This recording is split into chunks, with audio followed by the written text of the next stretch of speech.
Snow drifted across the wire as the women stepped out of the barracks. The cold pressed into their clothes. Their boots cracked over frozen mud. They carried tin cups toward a line they knew too well. Guards watched from the towers. The air smelled of smoke and old canvas. Then a different sound rose behind the gate. A convoy rolled closer. Engines slowed. Doors opened. The women saw unfamiliar uniforms in the pale morning light. The stars on the sleeves caught the sun. The men carried crates, not rifles, at the ready. The wind carried a clean scent from inside the boxes. Soap wrapped. New. For a moment the camp fell quiet. Even the guards stayed still. The women looked at one another, unsure if this was real. The events that led to that moment began years earlier across a fractured continent. In September 1939, Germany invaded Poland. Britain and France declared war. Allied and Axis lines shifted through 1940 and 1941 as German forces advanced across Europe. Millions became prisoners in the movement of armies. Most captured soldiers were men. Yet hundreds of women were swept into captivity as nurses, communication staff, resistance members, and auxiliary personnel. They were sent to camps scattered across Germany and occupied territories. Their treatment varied by location, command, and supply conditions. Some camps lacked basic sanitation. Others struggled with disease outbreaks, overcrowded barracks, and severe food shortages as the war strained German logistics. By 1944, the situation inside Germany changed. Allied bombing damaged rail routes, factories, and supply centers. Fuel scarcity slowed transport. German authorities diverted resources to the front. Winter intensified the shortages. Civilians and prisoners alike faced reduced rations. Many camps received soap only a few times per year. Water pumps froze. Lice spread. Medical teams in nearby towns had limited supplies. Even guards fell ill. The infrastructure of the German state buckled under constant pressure. On the Western Front, Allied forces pushed through France after the Normandy landings in June 1944. They advanced toward Belgium, Luxembourg, and the German border. Intelligence units tracked POW camps to prevent civilian casualties during operations and to secure prisoners once areas were liberated. American forces received briefings that included approximate coordinates, estimated numbers of captives, and known conditions. Commanders understood that rapid stabilization of camps was vital for preventing deaths after liberation. Troops moved with medical units and supply trucks. They carried field rations, blankets, soap bars, and disinfectants for emergency relief. Female POWs in several camps near the Rhine waited through the early months of 1945 with growing uncertainty. Artillery from distant fronts echoed through the nights. Guards reported rumors of Allied armor closing in. Air raids increased. Prisoners prepared for possible evacuations. Many feared forced marches, as seen in the East, where Soviet advances triggered camp clearings that caused thousands of deaths. Some women stored scraps of bread in cloth bags in case they had to walk for days. Some hid identification tags under floorboards. They did not know what the final weeks of the war would bring. The human angle of this event centers on exhaustion. Many of the women had endured years of confinement. Cold weather split their hands. Illness reduced their strength. They lived with constant uncertainty. Letters arrived infrequently, if at all. Food consisted of thin soup, dark bread, and occasional margarine. Soap became precious. Some cut bars into small squares to make them last. Others traded portions of bread for a few grams of cleaning powder. When water pumps froze, they boiled snow when fuel was available. The arrival of American soldiers with fresh supplies represented a shift to sudden to process at once. Relief mixed with disbelief. Some hesitated to approach the crates. Others stepped forward with slow steps, unsure if rules had changed. For them, the simple gesture of receiving soap and a towel was not symbolic. It addressed a need that shaped daily survival. The tactical angle reveals how the liberation unfolded. American armored units moved ahead of infantry to secure roadways. Engineers checked bridges for explosives. Reconnaissance teams identified structures that housed prisoners. They used maps, aerial photographs, and reports from local civilians who had seen guards move captives or transport wagons.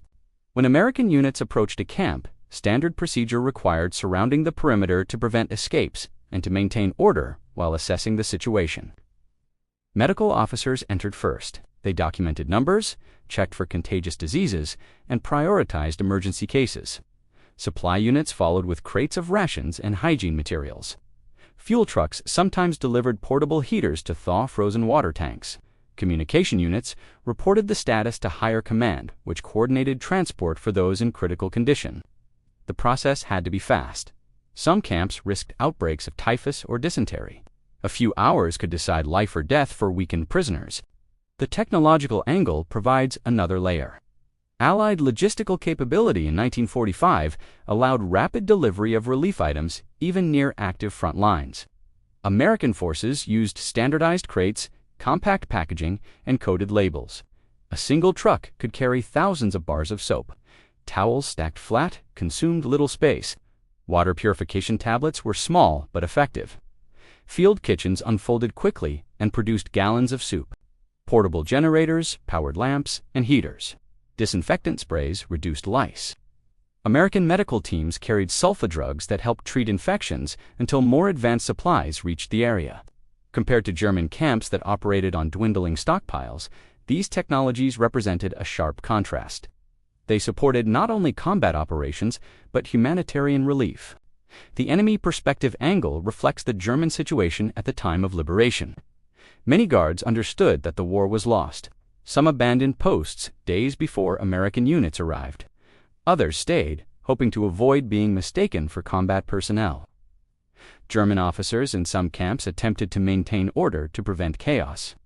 They documented prisoner lists and prepared to hand them over. They faced shortages of food and medicine. Reports show that some requested relief supplies from local authorities, but received none. Their radios carried fragmented messages as command structures collapsed. Rumors of encircled divisions and destroyed rail lines circulated among them. They knew that Allied forces would hold them accountable for the treatment of prisoners. Some tried to show improved behavior in the final days. Others avoided confrontation. By the time American soldiers reached the gates, resistance was rare. The turning point came when American units crossed the last stretch of forest road and saw the camp perimeter in full view. Infantry advanced with caution. They expected possible mines near the fence or booby traps by the gates. Engineers swept the path. The gate stood open. German guards stepped aside with raised hands. An American lieutenant ordered the first medical officer to enter. He walked through the yard, counting visible prisoners and checking for immediate emergencies. He noted the state of the barracks and the frozen pump by the wall. He saw smoke from a weak stove. He signaled the all-clear. Supply trucks rolled to the entrance. Soldiers carried boxes labeled with hygiene codes. Women gathered near the yard, silent at first. Many blinked in the bright daylight. Their faces showed fatigue. They watched as soldiers opened crates and placed stacks of towels on makeshift tables. Another soldier carried buckets of warm water heated on a field stove. Steam rose into the cold air. The women stepped closer. An American sergeant held out a bar of soap to the first woman who approached. She looked at it for several seconds, then closed her hand around it. Others followed. Numbers tell the scale. Dozens of women lined up. Medical teams assessed temperatures, recorded symptoms, and distributed vitamin tablets. Quartermasters issued blankets. Cooks prepared warm broth from field rations. Engineers restored the water pump within hours. Communication units transmitted the camp inventory to division headquarters. Command prepared vehicles to transport the most weakened prisoners to a field hospital 10 kilometers away. The process unfolded with precision.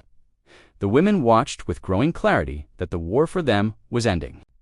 The emotional moment happened not through speeches but practical action. Some women washed their hands for the first time in weeks.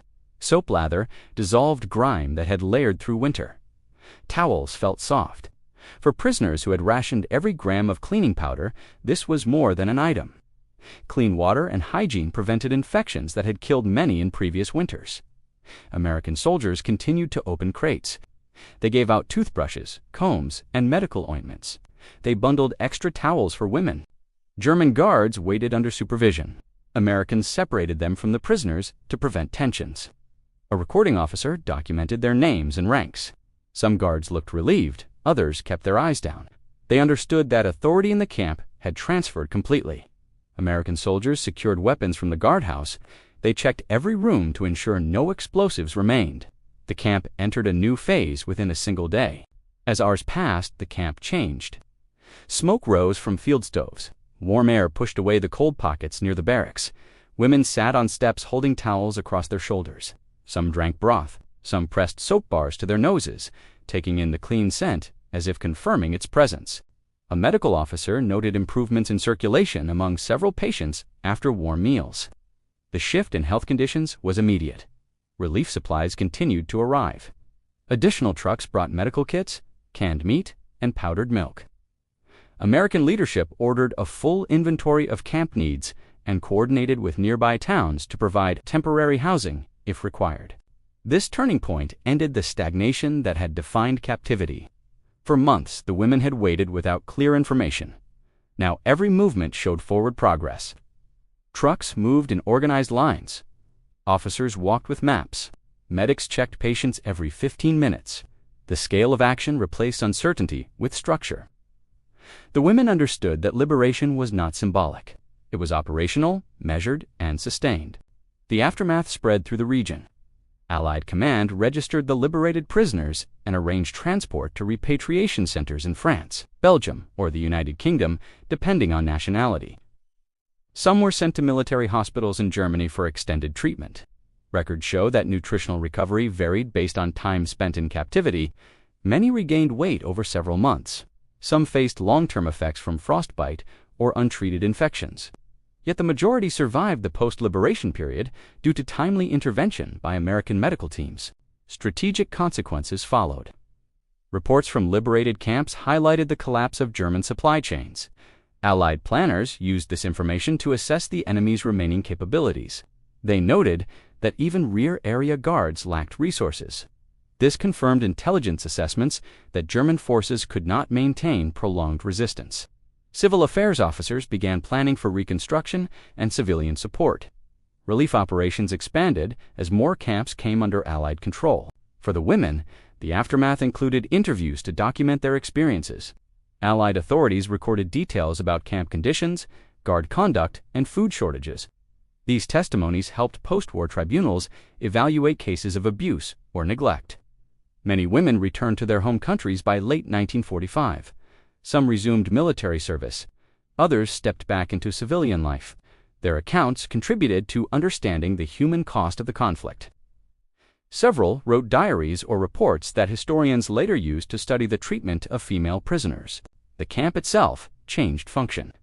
American engineers repaired roofs and improved sanitation. Some buildings housed displaced civilians. Others stored medical supplies. The wire remained, but its meaning changed. It no longer confined prisoners. It marked the boundary of a site under Allied administration until the region stabilized. This event teaches the world how basic humanitarian action can shift the course of suffering. The simple distribution of soap and towels showed that liberation involved more than opening a gate. It required organization, logistics, and respect for human dignity. The women who stepped forward that morning entered a new reality shaped by structure and care. The scene demonstrated the value of preparation in military operations and the importance of addressing immediate human needs in moments of transition. It stands as a record of how war ends, not only through victory, but through the restoration of conditions that allow people to recover and continue their lives.